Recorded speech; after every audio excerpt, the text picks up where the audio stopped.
Yo guys, what's up? Welcome back to the show. It's talk number 15. My name is Ali and welcome to the show. Today, as you can see, like the video quality of this video is quite different. It has more frames, as you can see. The reason is that I've bought a new webcam. It's called a Razer Kyo. If it wants to zoom in, also yeah, the webcam has autofocus, so I have to like play around a little bit. The only like the only gripes that I have with this webcam is if I want to do 60 FPS, I have to do it in 720p. If I want to do 1080p, I have to do 30 FPS. So right now, what you're seeing now is 720p on 60 FPS. So sometimes I might switch it. Sometimes I'll keep it like that. I mean, you guys can tell me like what it's like on a 1080p. If I want to like stream, make videos in 1080p or 720p. I mean, for me, I personally, I like higher FPS, so I'm gonna stick with 720p, 60 FPS. So far, like it's like no box like this. I wish I could say it, but I'm using it. A little bit of message. You can pause the screen if you want, if you like. Here you go. I got some stickers as well, but I'm not really using it. Handbook,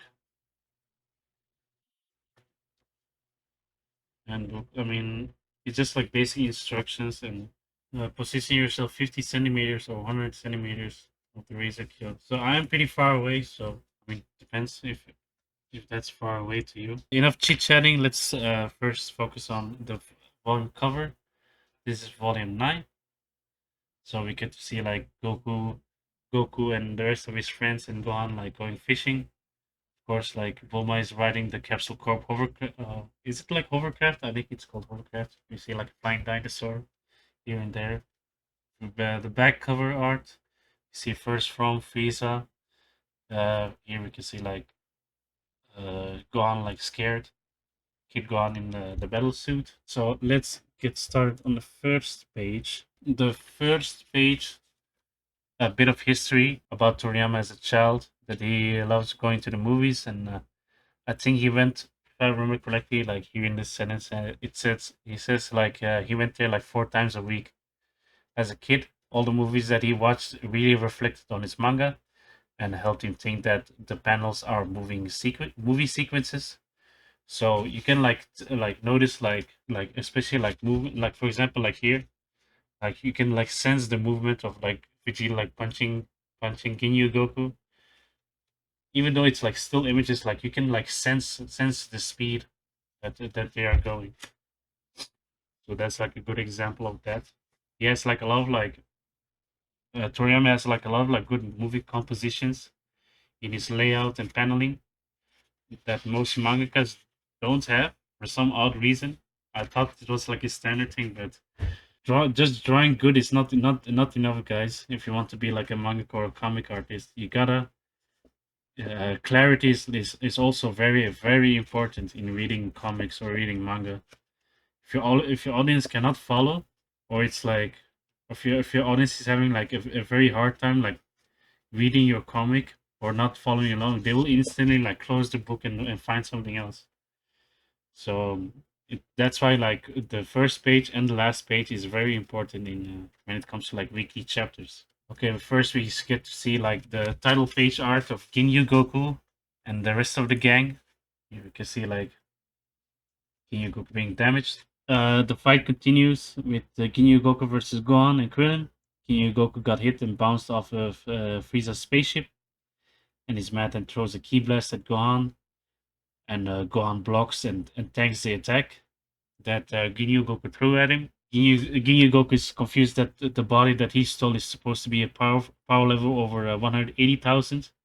If you guys still remember, like when Ginyu like measured Goku with the scouter, but he didn't take into consideration that Goku used the Kaioken technique to boost his power level. So he does not know that. Of course, Krillin tells Ginyu Goku to give up because he clearly doesn't know how his body works. Ginyu Goku is mad and rushes at Krillin, but Krillin is like holding himself on and matching and blocking Ginyu Goku's attacks.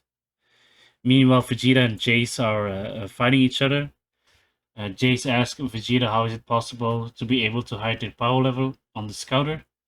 But Vegeta like answers him and tells him they overuse the scouters too much, and teach him after he's done fighting him, or after he's dead. Then we get to see like Jace managed to get like a lucky punch on Vegeta, and Vegeta tells Jace to use his scouter on him and show him how powerful he really is. Of course, Jace takes the bait and uses his scouter on Vegeta. Jace is using his scouter and it broke immediately.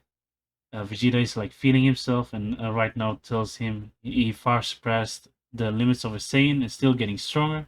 In other words, Vegeta thinks he's close to becoming a Super Saiyan. Vegeta still thinks Goku isn't able to become a Super Saiyan since he's very soft-hearted at nature. And the next panel, and I mean the last panel of this page is like Vegeta like kicks Jace in the face, and then here's like a very cool scene. That Vegeta like karate chops Jace on the rib cage and hovers his hand over his face and straight up like eviscerated him, but nothing but space dust is like left of him. Here you can see like a bit of blood, like a blood remaining of Jace, or maybe hair. I don't know. Everyone stopped fighting and looks at Vegeta, what he just committed. Goku Ginyu yells at Vegeta that he went too far.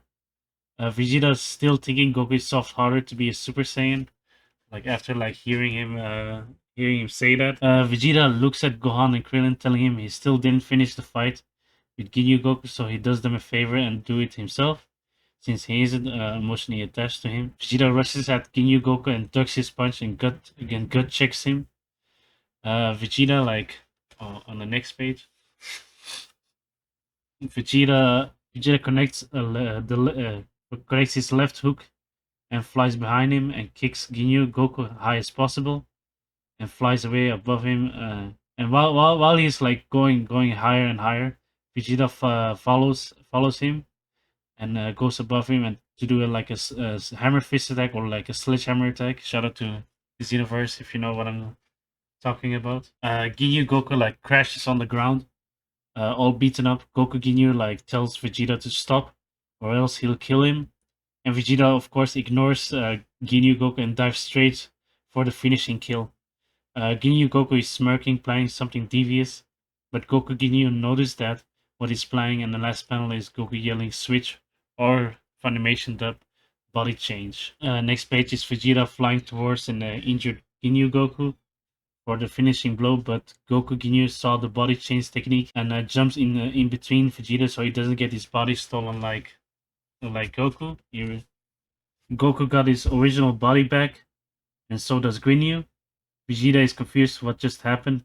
Gohan and Krillin was also confused, but once Gohan was trying to sense Goku's energy, he immediately realized that Goku finally got his original body back. Of course, like Ginyu is like mad, but he decided to go after Vegeta's body instead and shoot the body change technique towards Vegeta. Like here you can see that he sensed him. And then here Ginyu is like, you know what, I'll just steal Vegeta. Goku noticed a Namekian frog hopping next to him and got an idea. Goku grabs a Namekian frog and throws it between Ginyu's technique. And then of course like Ginyu noticed that the frog is like between the body change technique. Ginyu switched bodies with the Namekian frog, and the original Ginyu body is the frog now. Of course, everyone is confused what just happened, but Goku is happy that everyone is safe. Goku explains to everyone what happened to Ginyu. Vegeta tried killing Ginyu, that is a frog now, but Goku told him to let go, and he obliges since living like a frog is torturing enough. I mean, I think he's joking. I'm not sure, but that he would like right now he has a chance to like obliterate Goku and his friends right now since they are so weak. Of course, Krillin got angry by his instigation.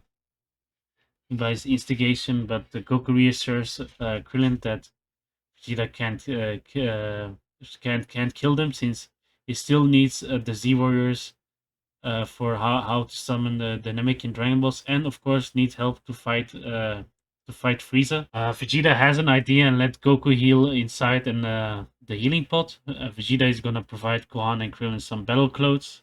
Krillin and Gohan don't want to wear the same clothes as the same killers that murder their friends. So of course, like I can understand like how they are like very uncomfortable wearing the same outfits. I mean, first then we get to see like Krillin and Gohan like looking around Frieza's spaceship, and he's impressed with the advanced technology.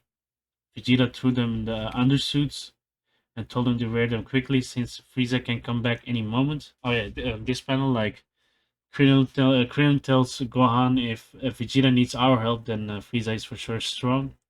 Vegeta found a battle jacket, but they are like miniature ones made for the people of planet Lilliput.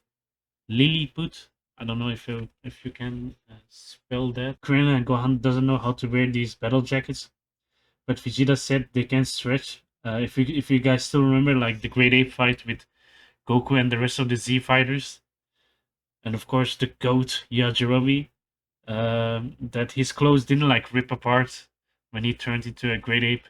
So of course, like Krillin asks, does the shoe and the gloves do the same thing as well? And of course, Vegeta answers yes. Krillin is amazed how light these clothes are, and Krillin asks, "Isn't the shoulder pads in the way?" But Gohan tells Krillin that they're easy to move and don't get in the way when moving around his arm. Also, like Krillin asks, "How long will it take for Goku to heal?" And Vegeta said it will take like 45 or 40 or 50-ish minutes. Krillin said to Gohan he's gonna visit the Great Elder Guru and that Frieza might be there, but they can't really do anything since they don't know the Namekian language and password. Krillin flies off and goes to Elder Guru. Then we cut to Frieza still fighting against Nail. Nail is seriously badly injured. Frieza tells Nail why he's so stubborn and so helpless, and tells him again how to grant his wish. But of course, Nail doesn't take it too lightly and does a surprise blast attack against Frieza. But out of the smoke, Frieza has 0 scratches on him, and Nail is shocked. And Frieza is still downplaying Nail's attempt to fight him. Frieza is still confused why he's so stubborn, and here it shows as Frieza. I wrote in my notepad that he kind of shows that Frieza has never been like how does it say like weak before in the fight, or never been like humbled. So it really shows you like Frieza like tries to understand like why does he just give up, because or when things get bad, like why doesn't he like he doesn't understand the weak. So that's like his problem. So maybe because like he gets everything he wants because he's powerful in the universe, in this universe. So yeah, this is quite interesting. I mean, to me, at least, like a villain that never felt like weakness before. Kind of reminds me of like Yujiro. I bet like as a toddler, like I'm pretty sure like he never lost fights as a toddler as well. So kind of like that. Frieza like teleports in front of Nail and backhands him in the face. Nail is in so much pain, and Frieza warns Nail to tell him how to get his wish, or he will kill Nail. Nail laughs at Frieza that even if he tells him it's way too late now, tells him that Dende is already with the Earthlings, gathering their wish, and Frieza is shocked and realized he flew passed by him, and realized Nail was keeping him busy. Of course, like Frieza was shocked to hear that. Frieza flies back to his spaceship and sees on his scouter that all the Ginyu Force is dead, and also see on his scouter that Vegeta and the Earthlings are gathered together and putting the piece, and he's finally like putting the pieces together that that his Dragon Balls has been stolen. Cut back to Dende flying towards the Earthlings. Of course, like we cut back to Elder Guru's place. He's like kind of regretting that he should have like told the Namekian password to the Earthlings when the first time he met them, and he's also saddened that he has to put his Namekian children in danger again. Then we cut to Krillin flying and sensing someone's key, and realizes Dende. He flies towards them, and Dende is scared by his clothes, but realizes it was Krillin. And of course, they are very happy to see each other. Krillin and Dende explains their circumstances, and Dende told Krillin that in order to summon the Shenron, you need to speak in Namekian. Krillin said, why didn't he tell Elder Guru that when they first met him? And then they said, like, if Frieza captured you or any of the Earthlings, he would torture you, and one of the Earthlings might tell them. So he was afraid, like he might tell them if they get caught by Frieza. But of course, they drop the conversation and cut to the chase to go get the Dragon Balls first. Then we cut back to Frieza's spaceship. Gohan is waiting for Krillin and Vegeta. Vegeta is like taking a power nap. Gohan realized someone is coming towards them in their direction, and it's two people who suppress their ki, and he's happy that it's Krillin and Dende. Krillin says, "Why is Vegeta like ki so low and suppressed?" But Gohan said he was sleeping since he didn't rest at all while being on planet Namek. So here on this panel, like Krillin decides to take the risk and sneakily use the Namekian Dragon Balls, while Vegeta is in deep sleep. They've gathered all the Dragon Balls together, and Krillin and everyone else that Frieza is approaching them with crazy speed. Here you can see like how fast like Frieza is like going. Krillin tells Danny to hurry up and summon the dragon, and then he summons the Namekian dragon in Namekian speech. The sky got dark, and it switches to and it cuts to King Kai and everyone happy that the dragon has been summoned. Also, we get also Frieza is like confused of like how the sky is dark. First look of Porunga, pretty cool. He got like abs and everything.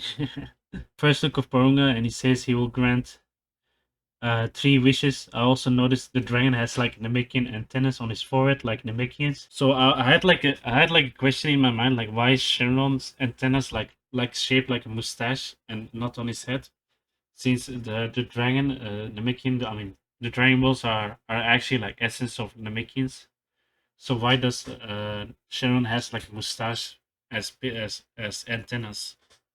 So maybe someone can like explain to me, or it has been like planted like later on, or it's like Toriyama just added it later on without like planning it. So I mean that could happen as well. I couldn't ask Dende to bring back the people that were killed by Saiyans on Earth, but Purunga says he can only revive one person at a time. That's where Piccolo steps in and tells King Kai that he wants to speak with Gohan and the rest. Here we can see like Piccolo puts his hand on King Kai's shoulder and speak with Gohan and Krillin at the same time. Piccolo said if you revive him, so does Kami, and the Earth's Dragon Balls will be restored, and use the Earth's Dragon Balls to revive the other Z fighters. And now that Krillin and Gohan know the first wish, the second wish, Piccolo requested that after he's revived, he wants to be teleported in Planet Namek, and he wants to avenge his people that Frieza has slaughtered. So Krillin does his first wish that Piccolo would be revived. Then we cut to Vegeta waking up from his nap, senses someone is coming closer with incredible strength, that it might be Frieza. While waking up, Vegeta noticed that the sky is completely dark, and is confused why the sky is dark, since this planet has like multiple suns and doesn't have any nighttime. Vegeta sees Porunga for the first time and thinks it's a monster, but realizes the Dragon Ball is gone and is putting the pieces together and flies toward it since Frieza is almost there. Then we get to see like a scene of Piccolo finally being revived, and of course so is Kami. Now Dende is bringing Piccolo to Planet Namek, but Krillin noticed someone is coming quickly, which leaves that which rushes like Dende, because Dende said like to bring Piccolo in Planet Namek, but they weren't like specific because he wasn't specific enough. So Porunga like brought Piccolo in Planet Namek just randomly like that. So yeah. So here you can see like then of course like Vegeta like arrived and he's angry that he got betrayed, and he's threatening their lives for doing this behind their back. Vegeta is about to hurt them, but Gohan told him that there is like one wish left, and Krillin like tries to stop Gohan talking about it. Vegeta is like happy to hear that Frieza is getting even. I mean, Vegeta is like happy to hear that he has like one wish left, but Frieza is like getting even more closer as they speak. Vegeta like demands for his immortality wish, and Krillin and Gohan are like hesitating. And here you can see like the last 2 panels, like Piccolo finally arriving on his home planet. Piccolo starts to doubt if it's really his home planet, but he feels it in his blood that he really is home. Piccolo tries sensing Gohan and Krillin, and notice a person with a very strong ki nearby and thinks it might be Frieza, and he also feels like multiple opponents in that direction and flies towards it. Then we cut back to Porunga, wanting to know the final third wish. Vegeta is demanding his wish why they are wasting too much time, or else they get killed by Frieza. Gohan tells Krillin that Frieza is literally almost there, so they better hurry up. Here we can see like Krillin tells Dende that Vegeta is evil and killed his friends, but he's better than Frieza, so he asks to fulfill his wish and listens to him. So then they complies. Vegeta in his head, like celebrating that he has a chance. He has finally a chance to defeat Frieza and might rule the entire universe. But as soon as then they starts asking Porunga. Porunga vanishes in thin air, and the drum rolls has turned to stone. Vegeta is confused, but then they said sadly that the great Elder Guru has passed away of old age at that time. Of course, Vegeta is angry at Dende and Krillin and Gohan for wasting too much time getting his wish, but Krillin notices that Frieza has arrived, and Frieza. Oh man! Frieza tells everyone in a relaxed manner that he never felt this way, how much he has lost, and how much of a fool he was made, losing the Ginyu Force, his Dragon Balls getting stolen, and his wish. Everyone is scared by Frieza's presence. And then on the next page, like here we can see like his true colors like shining. Frieza finally snaps and promises them a horrible death. Gohan and Krillin like tries to escape, but Frieza warns them not to even try that.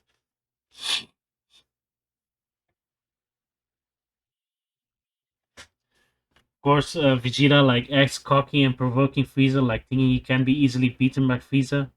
But Frieza decides to remind them how terrifying Frieza actually is with his power, and he increases his ki, and and here you can see like everyone is shocked how much ki he has. Then we cut back to Piccolo flying towards where everyone is, but noticed a weak ki someone near him and lands. For Piccolo, this is like the first time he sees like a fellow Namekian brother. Piccolo sees Nil and doesn't have much at the time left, since he is horribly beaten. Nil noticed that Piccolo is what the Earthlings or the Z-Warriors were talking about. Piccolo said he would love to help, but he's in a hurry to save his friends. Nil noticed that Piccolo has like tremendous power, and told if he were truly become like entire one being, he could easily like defeat Frieza like no problem. Like Piccolo is like shocked to hear that if he fuses with Kami now, he can actually like surpass Frieza's power. But he tells Nail he has no desire to fuse with Kami ever again. Of course, here like Nail suggests to fuse with himself, with Piccolo, but he's like since he's like the only warrior Namekian left on his planet, Piccolo doesn't want to hear none of that none of that fusing thing, and refuses his offer since he doesn't want his personality altered. Neil says he will die soon and just asks to put his hand on his body, and he promises that Piccolo's personality will be the same and he will be just like a like a catalyst. Piccolo isn't really believing Neil, but Neil says if he's lying, he's free to leave and fight Frieza now on his current state, and see for himself like how powerful Frieza really is. And Piccolo listens and doesn't wanna take that risk. Here we can see like Neil asks Piccolo to promise to defeat Frieza, and of course the good old Piccolo fashion that he tells him like he do it himself, and he doesn't even have to ask, which relieves Neil and starts to fuse with Piccolo. Here we can see like Neil going through his arm. Piccolo is amazed how much power increase he has, and is very like confident that he can beat anyone with his new awesome power. He flies off fast, laughing. Yeah, you can see like how happy he is, like how powerful he becomes. We cut back to Frieza powering up, and Gohan and Krillin are completely stunned by Frieza's power. Frieza tells them fighting will be like three ants fighting against a dinosaur.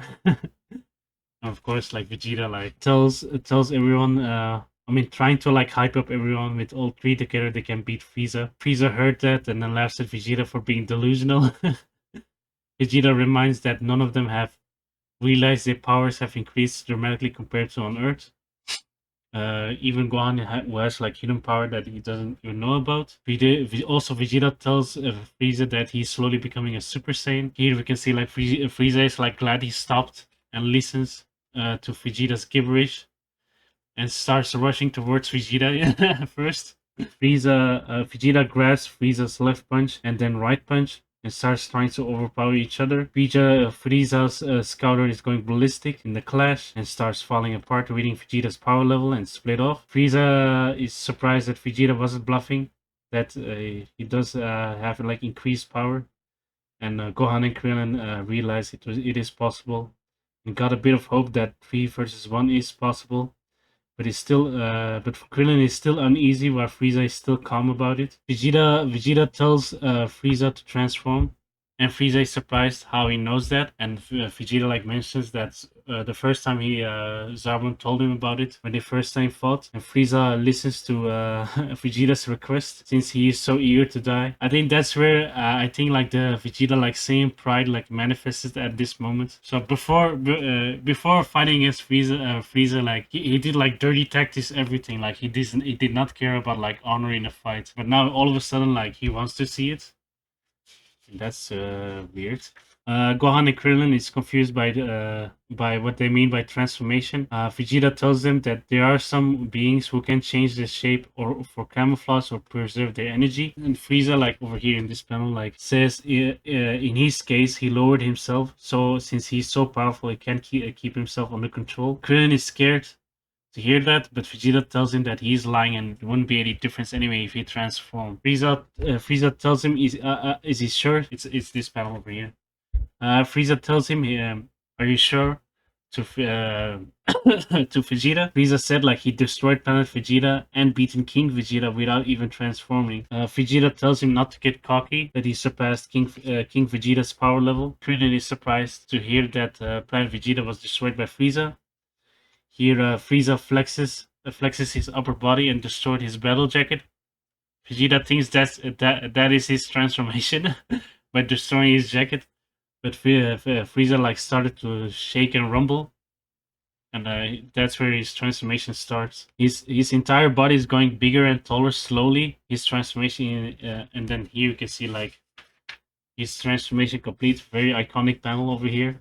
Frieza like one knee down. His ki has increased a lot, and everyone is shocked. Frieza's second form tells him that this time he won't be so gentle fighting now. Frieza tells him his power is so great it might be a power level over 1,000,000. And Vegeta thinks he's lying, but Frieza blows up the entire area just by raising his hand. The Z Warriors fly off just in time, and Gohan realizes that he couldn't find Krillin and Dende, but they are safe. Krillin is like bleeding a little bit, but nothing major on his head.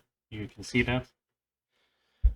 Frieza is thinking who he wants to kill first. What I'm saying is Frieza is still standing on the only piece left of the land that was left over, and he's impressed that they all dodged that. Frieza is now thinking like who he wants to kill first, and here comes like the most brutal scene in Dragon Ball.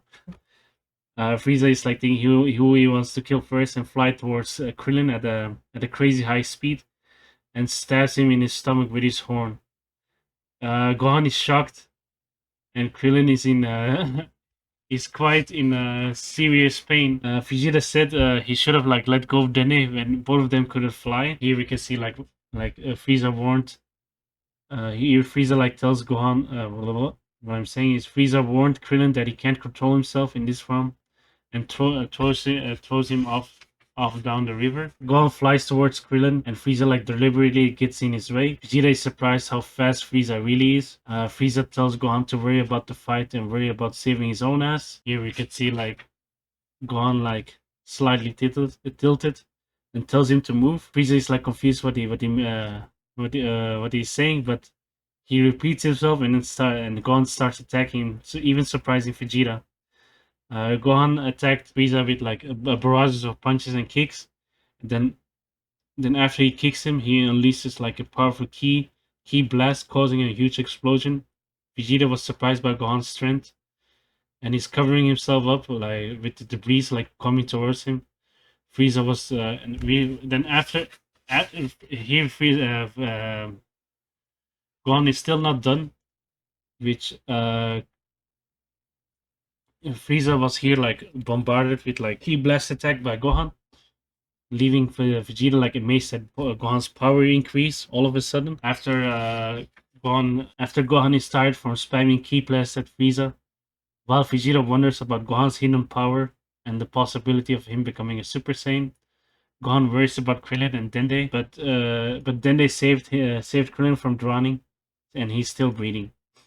Vegeta tells Gohan not to worry about them and believes that his attack on Frieza wasn't enough. And here we can see like Frieza like standing up, seemingly unharmed. Here we can see like Frieza gives Gohan his props for even slightly hurting him, but he tells him that he's like the wrong opponent to make him seriously angry, which Vegeta realized that they've been too optimistic in their way of thinking. Here we could see like a small scene of Goku like still in the healing chamber, telling him to hold on a little longer since his wounds are not completely healed. Here and then here we can see like Frieza's eyes blaze with intensity as Piccolo flies at top speed, sensing a further surge in Frieza's power and growing concern for Gohan's safety. Frieza is increasing his power, and Gohan is surprised. Vegeta realizes Frieza can control his power. Now Frieza will strike back for the damage done to him. And then here we can see like Dende saving Krillin from drowning. And here Frieza is like slowly floating towards Gohan in front of his face, who is like clearly terrified. Vegeta tells Gohan to run, but it's too late. But since Frieza karate chops Gohan in the face, causing him to skid on the ground, Frieza then tells Gohan he's not finished having fun with him. Vegeta then steps up and Vegeta saw an opening and steps up and shoots an energy beam behind Frieza's back. Vegeta is celebrating that Frieza dropped his guard, and he's 100% sure he took like critical damage. But once the smoke is cleared, he just put like a few scratches on Frieza's back.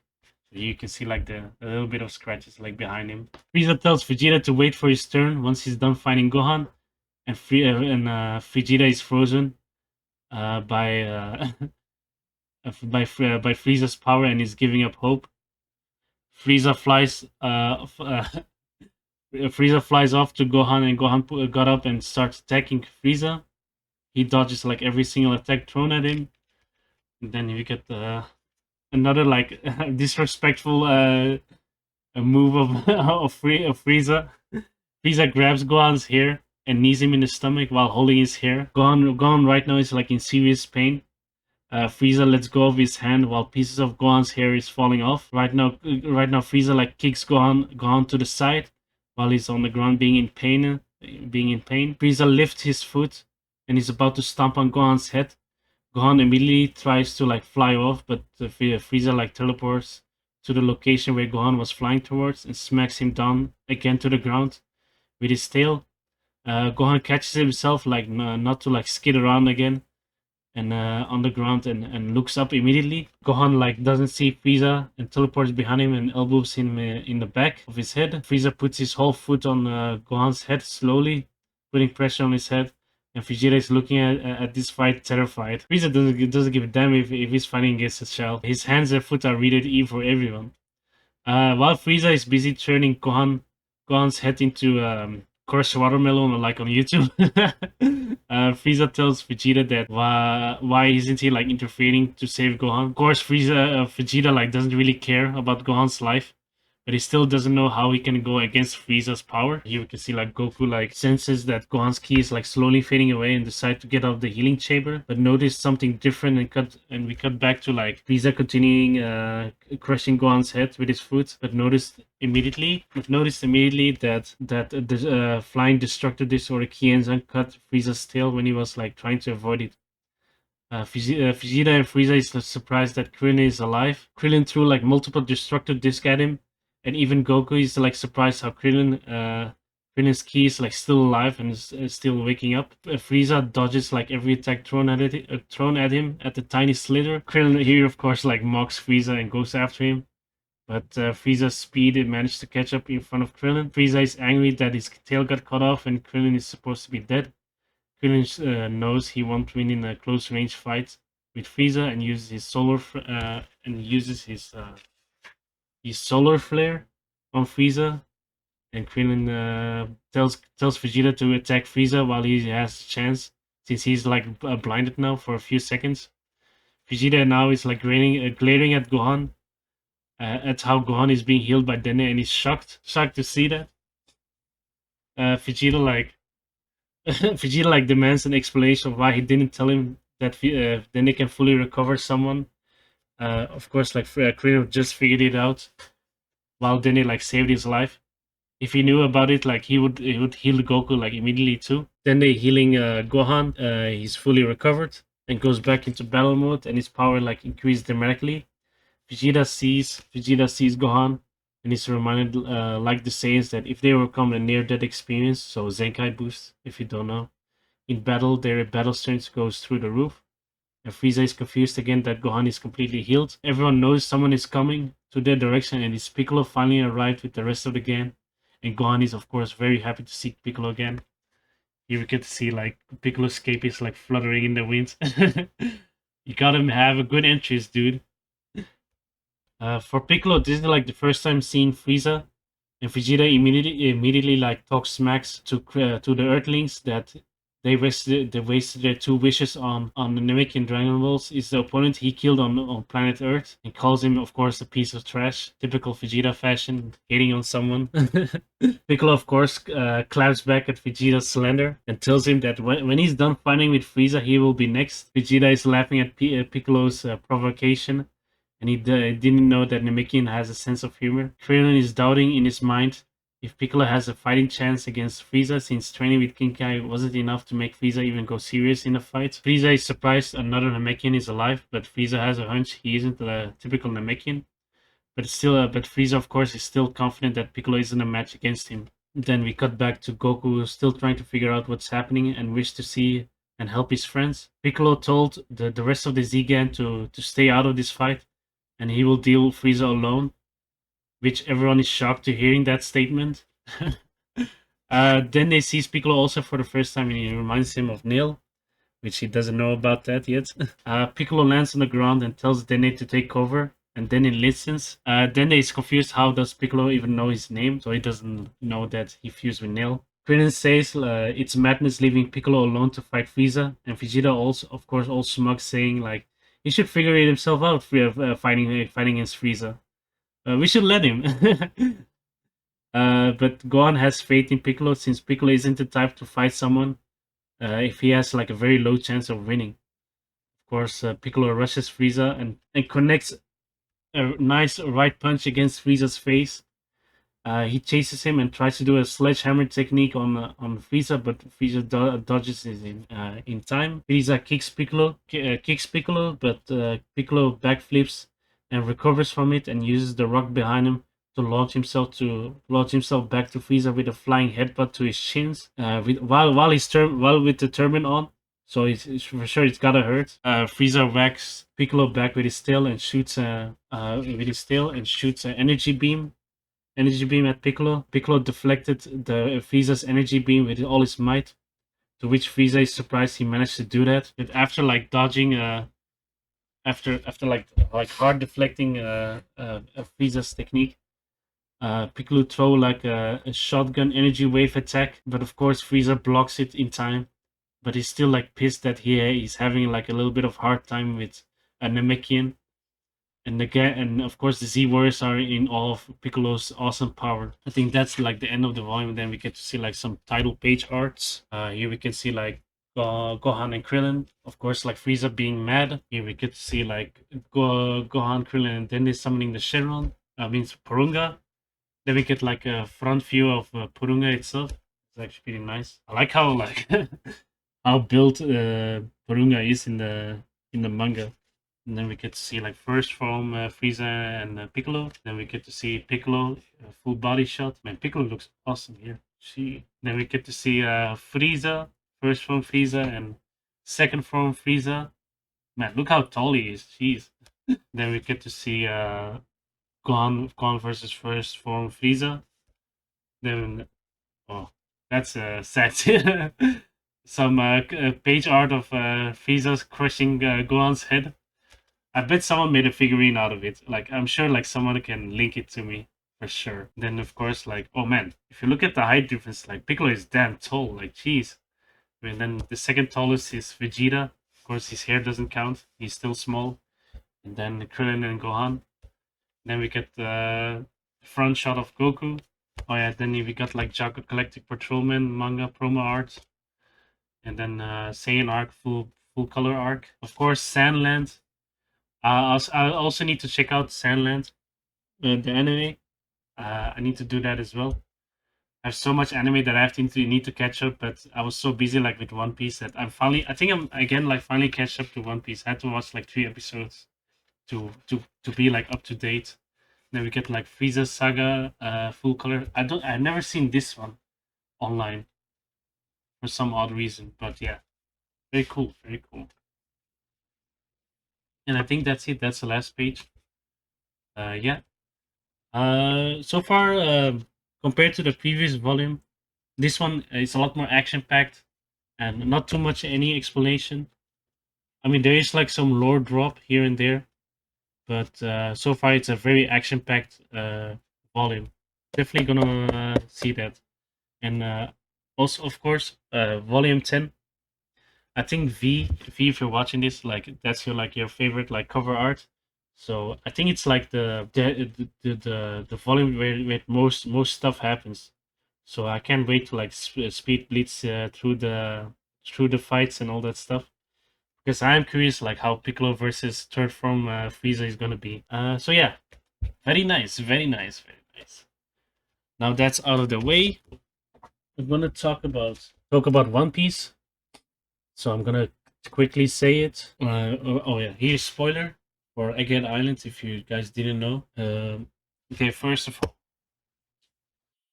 I think like CP0 like managed to invade Vegapunk Records and saw Thousand Sunny. If I remember, like when Kaku like so I'm at right now. I'm talking about episode 1001, 103, 104, and 105. So I'm gonna talk about 103, 1103 first.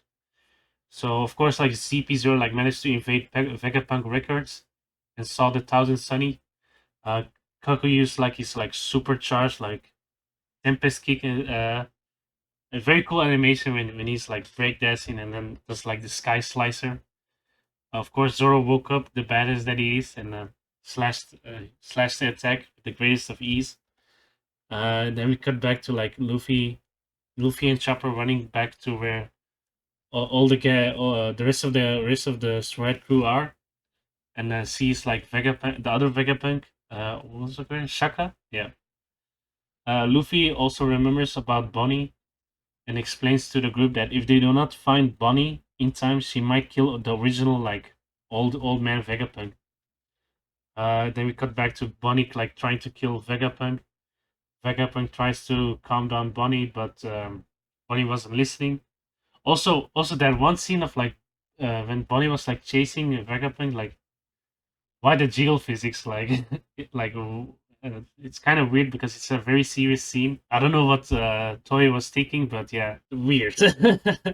Vegapunk goes to another room and of course fell off some stairs, but Bonnie's slowly walking towards Vegapunk. Then intermissions like happened. Then we get like a small piece of history of Vegapunk, of what happened to Kuma and keeping the promise to Kuma not to tell her what happened to his father. And then cut back to like the present moment. Bonnie is like pretending to be hurt and turning into a small child to lure Vegapunk out. Of course, Vegapunk like fell for it and slightly dodged like Bonnie's attack. Bonnie turned into Bonnie to like Bonnie used his abilities to turn Vegapunk into a small child. Bonnie tries again to tell Vegapunk what's happened to his father, but Vegapunk doubles down and can't really say what's happened to Kuma since he made a promise to his friend. Then we cut back to like Kuma like climbing the red line in Marijoas, if I remember correctly. Maybe like some of you guys like correct me if I'm wrong. While he's climbing the red line, like one of the Marines like shot down Kuma while he was climbing, and he fell like hard to the ground, and then of course like wipes out like the rest of the Marines for like trying to get in his way. Bunny hears a weird like sound from the other room and walks in, and Vegapunk tries to stop Bunny not to enter that room, of course ignores it. Bunny opens the door and sees like a giant bubble Kuma made, and Bonnie, of course, immediately recognizes since she is his daughter, and knows how Kuma's ability works. Then we get like a tiny like flashback of when Vegapunk and Kuma were like young, but Kuma was still a cyborg and still talking to Vegapunk. We cut back to Captain Kidd's crew, who's still on the sea. They managed to find Elbaf. Usopp will be like very happy to hear that Elbaf is found. And then we cut back to the Navy branch headquarters, and Garp and Dole are trying to talk to each other. On the Denden Mushi, Garp arrived at the island and yells at Helmeppo's name and told him to hop on the ship and get Kobe back from Blackbeard on the pirate island. And then I think like the episode ended. Then it's the next episode 1104. We cut back to like Bonnie in awe seeing Kuma's bubble ability inside Vegapunk's laboratory. Then we get like a sudden flashback to Vegapunk and Kuma in their laboratory. Vegapunk tells Kuma that when people die, they lose like 21 grams of their body weight at the moment of death, which means like the soul has like weight itself. So that is like pretty interesting discovery that Vegapunk has made. Vegapunk tells Kuma that this discovery is kind of like Kuma's ability, which he can remove someone's pain with like electric waves and signals and frequencies a bit.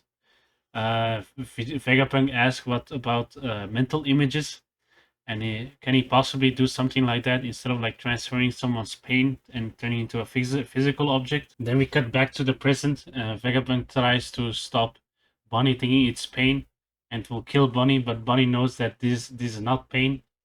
It's Kuma's memory. Then we cut back to Zora and Kaku like fighting each other, like dope animation that is presented. Kaku immediately activates his Awakened Devil Fruit ability, since he has fought in Zoro before, so he goes all out.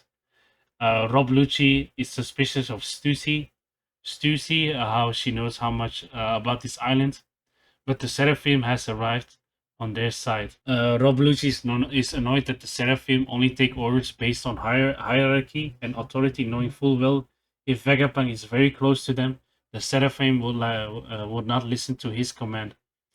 And then we cut back to Vegapunk and Bonnie knows that it's not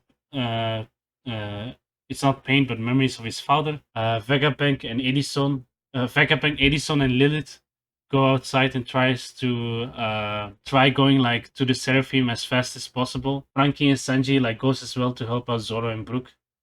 Then we cut back to like Brook and Zoro like seeing Kaku's awakened giraffe ability, and I'm noticing that the same smoke pattern like as Lucci and Luffy. So I was like wondering like, does the smoke pattern like only appear with Paramecia and Zoan type devil fruit user? But except Logia is different. I know. And mythical is also not the same because mythical is different. Maybe you guys can explain to me like why does like the smoke pattern appear of like of Paramecia and Zone type abilities, Devil Fruit ability users. So maybe like one of you like One Piece fans can explain that to me. Of course, Kaku uses his nose pistol coated with armament haki against Zoro, but Zoro blocks it. But Kaku keeps pushing him and throwing in some new moves that he learned. Zoro activates his King of Hell haki and shuts Kaku down. He lets him know that he also has learned some new tricks on Wano. Of course, we get like a cool Sakuga scene of like Lucci ordering the Seraphim to destroy the lab where Vegapunk is. Then we cut to Stussy like sneaking up on Kaku and bites him out of nowhere. And then I'm surprised that a vampire in in One Piece. I mean, it's not the first time seeing like a vampire on One Piece. If I remember, against like Gecko Moria. I don't know what's that island called again. Fake One Piece fan, am I right? But what's that island name again? I don't remember. But I do remember the villain. And then we get like a title card of like the of Stussy, and I think like the title card says like he was the first successful clone of a former rock spirit from Vegapunk. So he's like the first successful clone that Vegapunk made. Lucci is surprised what has happened to Kaku, but tries to end Stussy. But he hits like an after image of her. Of course, Stussy grabs her lipstick and pushes it on Lucci's neck, and Lucci like realizes it's a sea prism stone. Uh, Stussy didn't want to risk fighting them fairly, so he took her chance to take them both down. Then we see like Zoro confused as well what has happened to Kaku and Stussy, well, Kaku and Lucci, and then the episode ended. Now I'm finally like at episode 1105, I believe. Both like Lucci and Kaku are like completely knocked down by Stussy. Brooke is confused why CP0 is is fighting his another CP0 agent. Zoro doesn't trust Stussy since he doesn't like people who betray their own friends. Of course, Stussy like rest him assert that he's an ally for Dr. Vegapunk. Cut to like Edison and Lilith and Vegapunk like flying outside of the labo to try to command the Seraphim in order to stop them. Zoro and Brook like are running towards the Seraphim group, or else the building might crush their friends inside. Brook mentions that the Seraphim look oddly familiar, and Zoro notices too, especially like he's eyeing on the Seraphim Mihawk clone. Lilith goes outside first and tells the Seraphim to stop, but the Mihawk Seraphim doesn't give her the chance to speak, and the Sky Slasher and the Sky Slasher like appears towards Lilith. Of course, Zoro like Allah. Vegapunk Lilith like goes outside first and tells the Seraphim, all of the Seraphim, to stop, but the Mihawk Seraphim doesn't give her the chance to speak, and does like a Sky Slasher towards Lilith.